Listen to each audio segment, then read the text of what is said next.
오늘 우리에게 주시는 하나님 말씀은 베드로전서 1장 3절로 9절 말씀입니다. 신약성경 177쪽입니다. 우리 주 예수 그리스도의 아버지 하나님을 찬송하리로다. 그의 많으신 긍휼대로 예수 그리스도를 죽은 자 가운데서 부활하게 하심으로 말미암아 우리를 거듭나게 하사 산 소망이 있게 하시며 썩지 않고 더럽지 않고 쇠하지 아니하는 유업을 있게 하시나니 곧 너희를 위하여 하늘에 간직하신 것이라. 너희는 말세에 나타내기로 예비하신 구원을 얻기 위하여 믿음으로 말미암아 하나님의 능력으로 보호하심을 받았느니라. 그러므로 너희가 이제 여러 가지 시험으로 말미암아 잠깐 근심하게 되지 않을 수 없으나 오히려 크게 기뻐하는도다. 너희 믿음의 확실함은 불로 연단하여도 없어질 금보다 더 귀하여 예수 그리스도께서 나타나실 때에 칭찬과 영광과 존귀를 얻게 할 것이니라. 예수를 너희가 보지 못하였으나 사랑하는도다. 이제도 보지 못하나 믿고 말할 수 없는 영광스러운 즐거움으로 기뻐하니 믿음의 결국 곧 영혼의 구원을 받음이라. 아멘. 사랑하는 성도 여러분,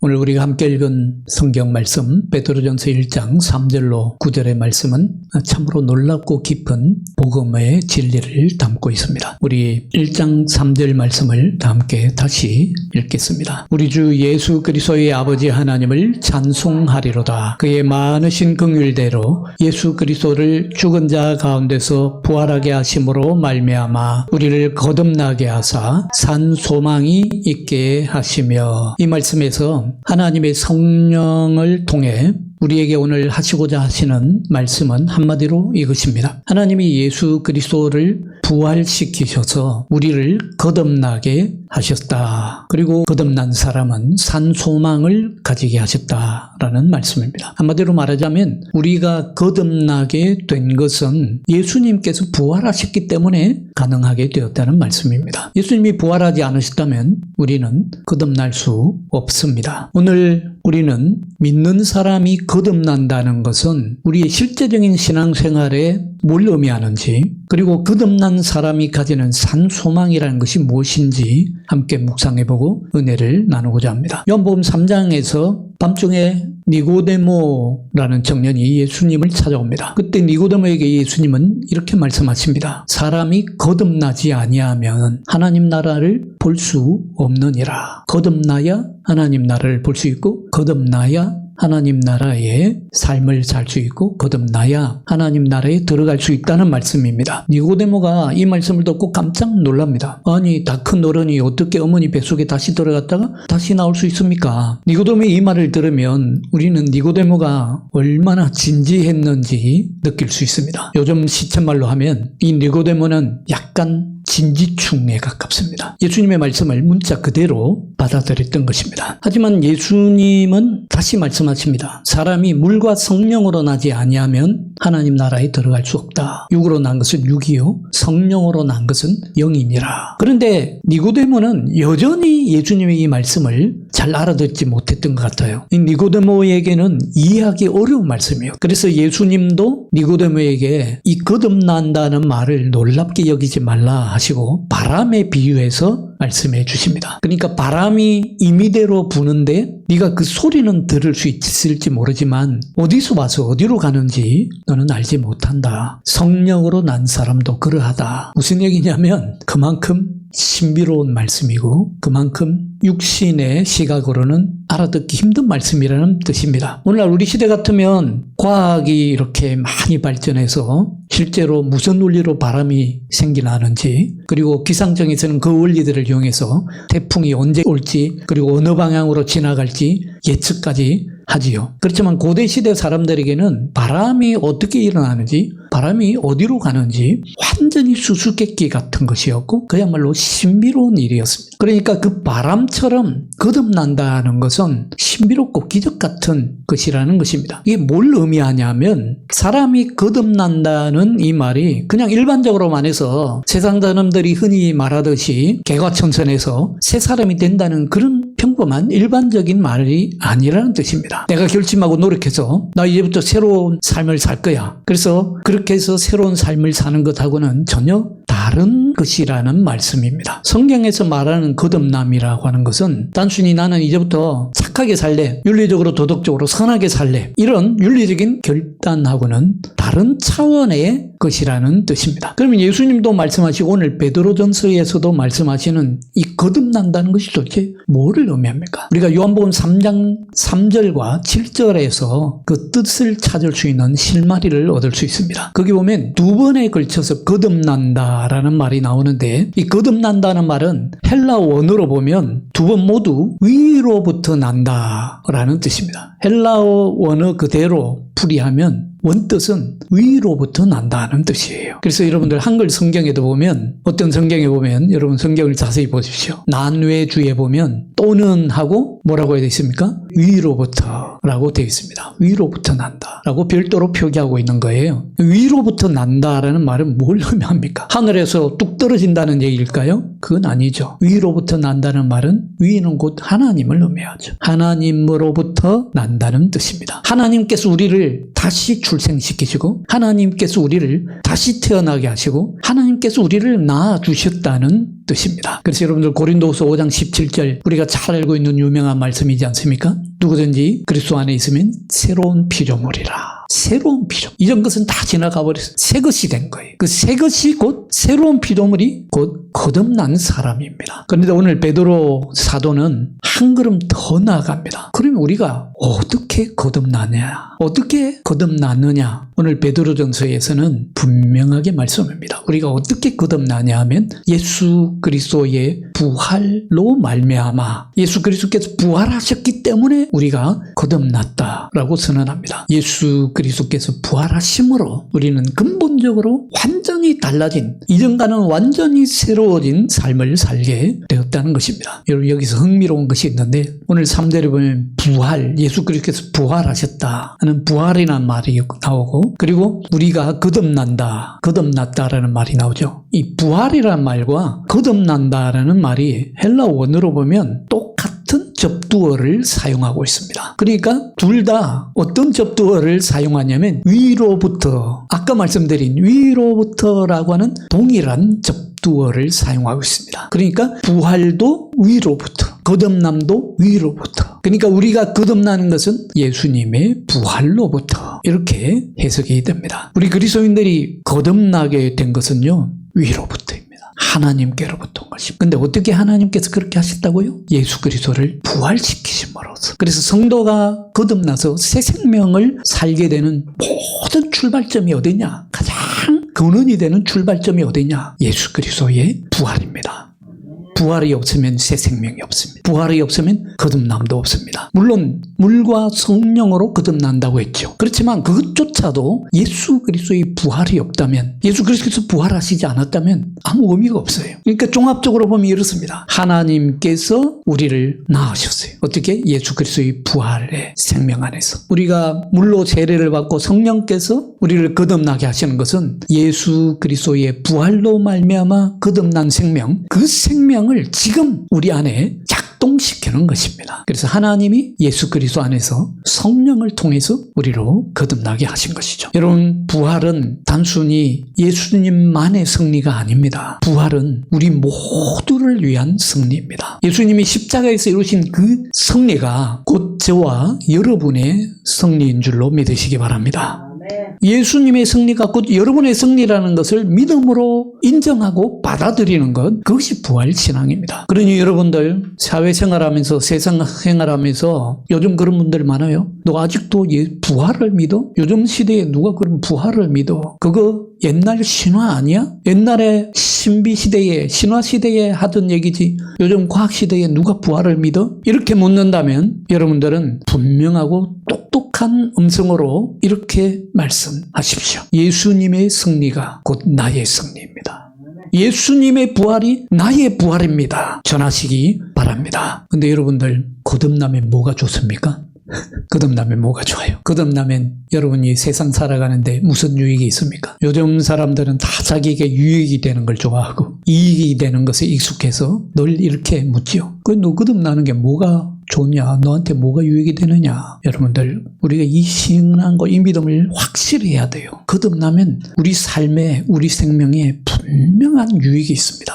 아주 근본적인 유익이 있습니다. 무슨 유익이 있냐면, 우선 거듭나게 되면요, 가장 큰 유익이 뭐냐면 우리의 신분이 바뀝니다. 세상의 자녀에서 하나님의 자녀로 바뀝니다. 육신의 자녀에서 영의, 성령의 자녀로 바뀝니다. 신분이 바뀌는 거예요. 요한복음 1장 12절 13절에서 말씀합니다. 영접하는 자 곧 그 이름을 믿는 자들에게는 무슨 권세를 주셨다고요? 하나님의 자녀가 되는 권세를 주셨다. 이는 혈통으로나 육정으로나 사람의 뜻으로 나지 아니하고 오직 하나님께로부터 난 자들이니라. 하나님께로부터 난 자들은 무슨 특권이 있다고요? 하나님의 자녀가 되는 권세를 얻게 됩니다. 하나님께로부터 난 사람들은요, 하나님의 자녀가 되는. 여러분, 이것보다 좋은 일이 어디 있습니까? 여러분, 우리 자녀를 낳게 되면 어떻습니까? 첫해 우리 다 낳아보지 않았습니까? 저도 그런 감격과 기쁨이 지금도 생생합니다만, 우리가 자녀를 낳게 되면 어떤 기쁨이 옵니까? 세상 모든 것을 다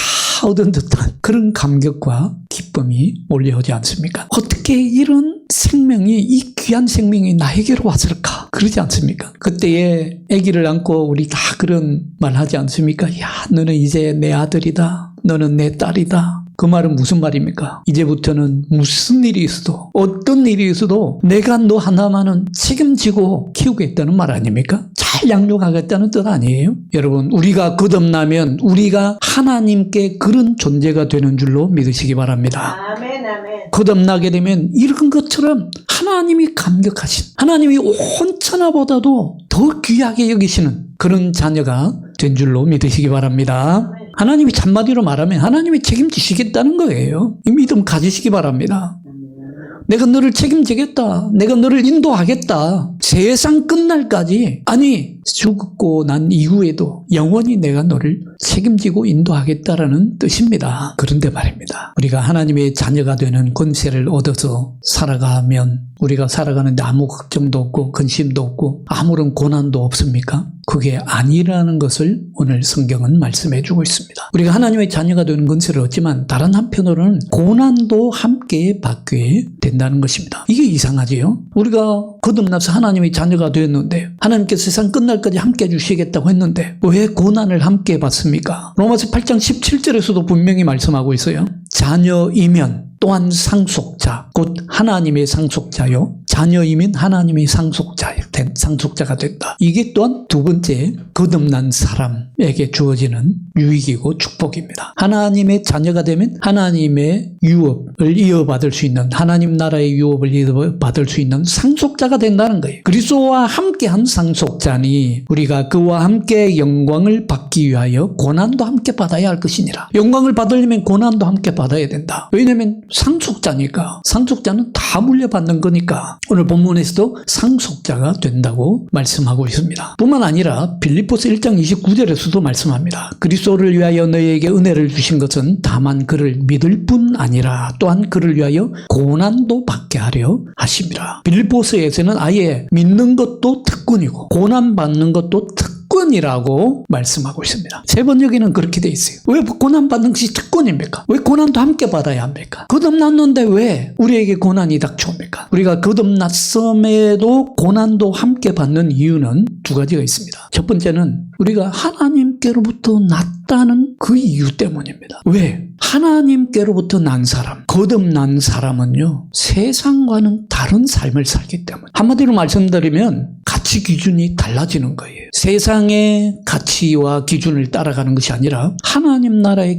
가치와 기준을 따라 살기 때문입니다. 다시 말씀드리면 거듭난 사람은 이 세상의 눈으로 보면 어떤 사람들이 되냐면 이방인이 되는 거예요. 나그네가 되는 거예요. 세상 사람들 눈으로 보면 좀 이상한 사람들이 되는 거예요. 오늘 베드로전서 본문에는 없지만 1장 1절 맨 끝에 보면 이방인이라고, 나그네라고 표기하고 있습니다. 나그네가 되었다는 거예요. 헬라어로는 디아스포라, 이방인이라는 뜻입니다. 하나님께로부터 난 사람들은 이 세상의 낡은 구습을 따라가는 만난 사람들이 아닙니다. 그렇기 때문에 이 세상 사람들 눈을 보면 낯선 사람들이 그렇습니다. 하나님께로부터 난 사람들이 가장 큰 특징은 세상과 다르게 산다는 거예요. 그렇기 때문에 고난이 온다는 것입니다. 여러분, 이 세상에서 이방인과 나그네가 된다는 것은 물론 의미합니까? 그것은 이 세상에서 고난을 받을 수 있다는 뜻입니다. 나그네는 힘들고 거친 여정을 계속 걸어야 합니다. 신자들이 나그네 되고 이방인 되었기 때문에 고난을 받게 된다는 것입니다. 이건 거듭난 사람에게 이상한 일이 아니고 당연히 있을 수 있는 일이고, 고난받는 것이 거듭난 사람의 신앙의 여정의 일부라는 것입니다. 그래서 거듭난다는 것은 이 세상에서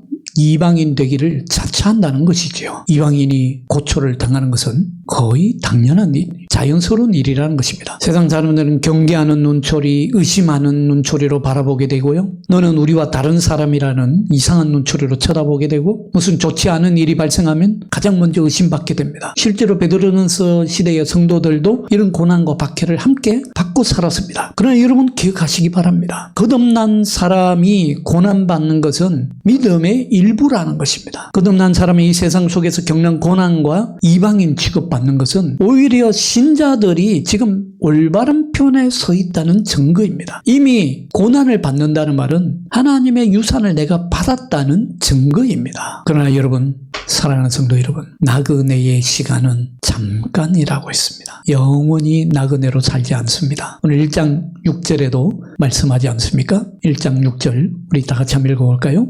너희가 이제 여러 가지 시험으로 말미암아 잠깐 근심하게 되지 않을 수 없으나 오히려 크게 기뻐하는도다. 잠깐 근심하는 것입니다. 나그네의 인생이 잠깐입니다. 고난이 여러분들 끝이 아닌 줄로 믿으시기 바랍니다.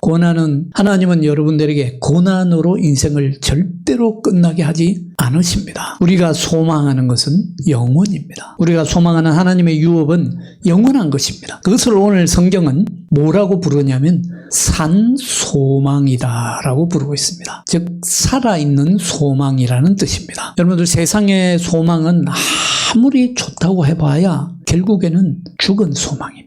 조그만 상황이 바뀌면 금방 사라집니다. 요즘 세상 말로 희망 고문이라는 말도 있지 않습니까? 왜 희망 고문입니까? 죽은 희망이기 때문이죠. 조그만 상황이 바뀌면 금방 사라져요. 건강이 무너지면, 재산이 날아가면, 인간관계가 무너지면 세상이 주는 희망은 너무 쉽게 무너지고 연기처럼 사라집니다. 오늘 1장 3절에 보면 거듭난 사람이 갖게 되는 또 다른 유익이 있습니다. 그것은 바로 우리가 산소망을 얻게 된다는 것입니다. 그 산소망이 뭐냐? 산소망이란 뭘 소망하는 것이냐? 4절에서 말씀하고 있습니다. 4절 우리 다 같이 한번 읽어봅니다. 썩지 않고 더럽지 않고 쇠하지 아니하는 유업을 있게 하시나니 곧 너희를 위하여 하늘에서 간직하신 것이라.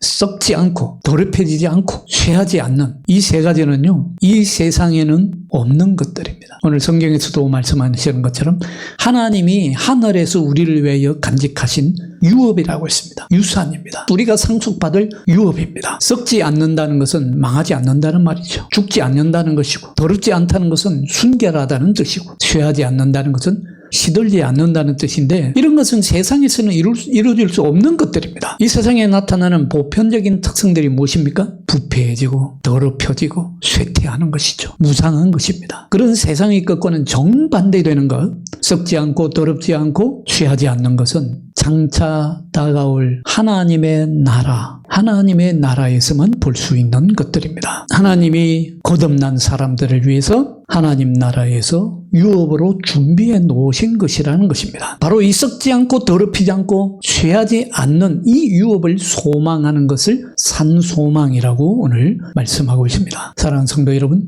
저와 여러분은 예수 그리스도의 부활로 말미암아 거듭나게 되었고, 거듭난 사람이 여러분들 하나님 나라의 상속자됨을 믿으시기 바랍니다. 믿음으로 예수 그리스도께 속한 사람 우리는 이미 하나님의 유산을 받을 상속자가 되었습니다. 근데 여기서 한 가지 중요한 점이 있습니다. 이 유산이라고 하는 것은 아직 우리 손에 완전히 쥐어지지는 않았습니다. 그러나 하늘에서 완전하게 준비되어 있다는 말씀입니다. 세상에서 상속이라는 말을 들으면 우리는 되게 어떻게 생각합니까? 나중에 받게 될 것이라고 생각합니다. 지금은 아직 내 것이 아니고 미래에 부모님이 돌아가신 다음에야 받을 수 있는 것이라고 생각합니다. 그렇지만 성경에서 말하는 상속, 유업은 다른 뜻입니다. 하나님께서 준비하신 이 유산은 이미 우리를 위해 하늘에서 확실하게 저장되어 있고 지금 우리가 그 상속자답게 누릴 수 있는 유업입니다. 그래서 오늘 본문 4절에 보면 하나님이 하늘에서 보존해 두셨다, 간직해 두셨다라는 말씀이 나오는데 우리 한국어로는 잘 안 보입니다만은 이 보존하시 두셨다, 간직해 두셨다는 말은 헬라어 원어로 보면 완료형으로 되어 있습니다. 헬라어에서 완료형이라는 말은 완료되었다라는 뜻도 있지만 완료된 것으로 끝난 것이 아니라 지금도 그 상태가 계속된다는 것을 의미합니다. 말하자면 유업과 유산은 단지 하나님이 잘 보관해 두고 있다는 뜻만 아니라 각 신자들에게 나눠줄 준비가 완전히 되어 있는 상태라는 것입니다. 쉽게 말해서 지금 이미 내 것이다라는 뜻입니다. 약속된 유산은 확실하게 보장되어 있고 믿는 성도들에게 나눠줄 준비가 이미 완전하게 갖춰져 있다는 뜻입니다. 그것은 우리가 다시 잃어버릴 수 없는 것이고 다른 사람에게 양도할 수도 없는 것입니다. 요즘 은행말로 치자면 이 유산은 이미 신자들의 계좌에 입금된 상태라는 뜻입니다. 그래서 우리는 미래를 기다리기만 하는 사람들이 아닙니다. 그 미래에 하나님께서 하늘에 잘 간직해 두신 그 유업을 지금 살아가는 사람들입니다. 사랑하는 여러분, 이것이 얼마나 놀라운 소망인지 아십니까? 상속자로 산다는 것은요, 아직 이 세상에는 모든 것이 변하지 않았지만, 아직 세상이 나를 몰라주지만, 아직 내가 가진 것이 부족하지만 나는 이미 받은 상태로 살아간다는 말씀입니다. 우리는 지금 이 땅에서 미움 대신에 사랑을 선택할 수 있습니다. 지금 이 땅에서 절망 대신에 소망을 선택합니다. 복수 대신에 용서를 선택하고 두려움 대신에 믿음을 선택할 수 있습니다. 왜? 우리는 이미 하나님의 자녀이고 이미 하나님의 나라의 유산을 약속받은 사람들이기 때문입니다. 성도 여러분,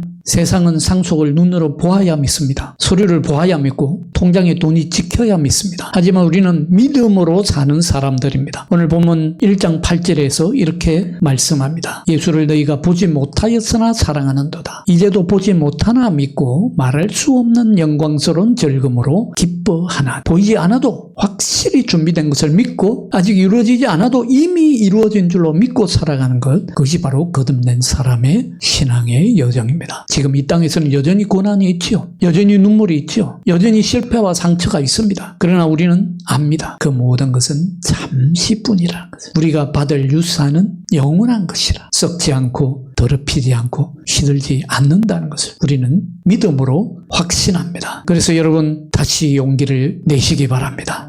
매일 다시 시작하시기 바랍니다. 포기하지 마시기 바랍니다. 왜냐하면 우리는 하나님 나라의 상속자이기 때문입니다. 세상 사람도 우리를 향해서 이렇게 말합니다. 네가 가진 게 뭐 있어? 네가 뭘 성취했어? 그때마다 기억하십시오. 여러분들은 하나님 나라의 상속자들입니다. 말씀을 맺겠습니다. 여러분, 우리는 부활의 사람들입니다. 세상이 주는 희망은 쉽게 꺼지지만 부활이 주는 소망은 영원히 꺼지지 않습니다. 왜냐하면 우리 소망은요, 이 세상의 소망으로 끝나는 것이 아니라, 죽은 소망으로 끝나는 것이 아니라 살아계신 부활하신 예수 그리스도로 인해서 영원한 하나님 나라의 유업을 소망하기 때문입니다. 우리는 보지 못하지만 믿습니다. 느껴지지 않을 때에도 신뢰합니다. 상처받고 넘어질 때에도 다시 일어섭니다. 이것이 부활신앙입니다.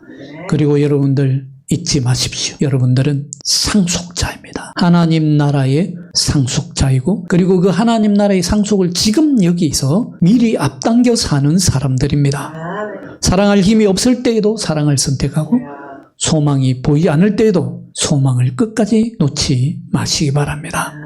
부활은 우리에게 이렇게 속삭입니다. 너는 다시 태어났다. 너는 살아있는 소망 안에 있다. 너는 하나님 나라의 유산을 이미 받은 상속자다. 이 부활의 복음을 오늘 다시 붙잡고 살아있는 소망을 안고 보이지 않는 하나님을 신뢰하면서 상속자로 담대히 살아가는 저와 여러분 되시기를 주 예수 그리스도 이름으로 축원합니다.